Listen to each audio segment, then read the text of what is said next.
राजा और ऋषि की कहानी the king and sage story in Hindi. राजा और ऋषि की कहानी इस पोस्ट में शेयर की जा रही है।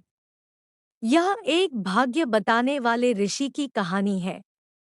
जब उसने राजा को उसका दुर्भाग्य बता दिया तो क्या हुआ, जानने के लिए पढ़िए। एक राज्य में एक ज्ञानी ऋषि रहते थे।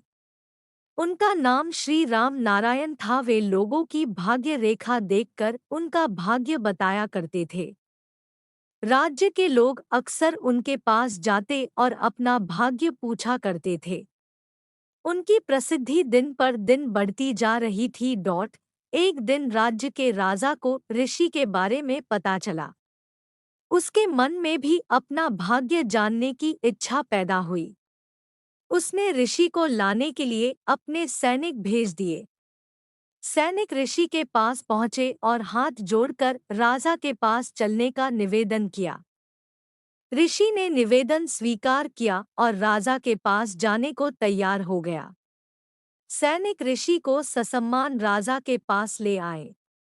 राजा ने भी ऋषि की आवभगत में कोई कसर नहीं छोड़ी। उनका पूरा आदर सत्कार करने के बाद राजा ने उसे अपना भाग्य बताने का निवेदन किया। ऋषि ने राजा की भाग्य रेखा देखी और कहा, आपका जीवन सौभाग्य से परिपूर्ण है।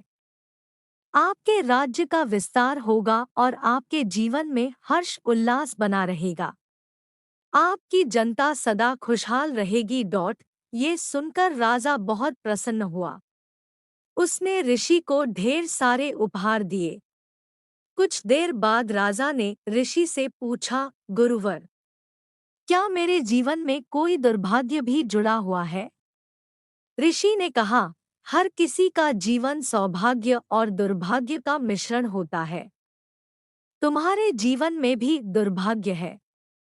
वह दुर्भाग्य क्या है मुनिवर? राजा ने ऋषि से पूछा। ऋषि ने राजा से कहा, हे राजन, मैं आपको उस दुर्भाग्य के बारे में अभी नहीं बता सकता। ऋषि की बात सुनकर राजा को बहुत क्रोध आया। उसने सैनिकों से कहा कि ऋषि को सख्त से सख्त दंड दिया जाए जो अपने राजा के आज्ञा का पालन न करता हो। सैनिक ऋषि को पकड़कर ले जाने लगे। तब ऋषि ने राजा से कहा, राजन, आपकी मृत्यु से जुड़ा सच मैं आपको बताना भूल गया। मेरी मृत्यु के ठीक 1 घंटे बाद आपकी भी मृत्यु हो जाएगी। ये सुनकर राजा भयभीत हो गया। उसने सैनिकों से कहा कि ऋषि को छोड़ दे। सैनिकों ने ऋषि को छोड़ दिया और ऋषि सकुशल अपनी कुटिया लौट गया। अपनी बुद्धिमत्ता से उसने अपने प्राण बचा लिए। सीख मुसीबत के समय बुद्धि का प्रयोग करना चाहिए। बुद्धि से हर मुसीबत से निकला जा सकता है। आशा है आपको ऋषि और राजा की कहानी पसंद आई होगी। ऐसी ही हिंदी मोरल स्टोरीज, नैतिक कहानियाँ पढ़ने के लिए हमें सब्सक्राइब अवश्य करें। धन्यवाद।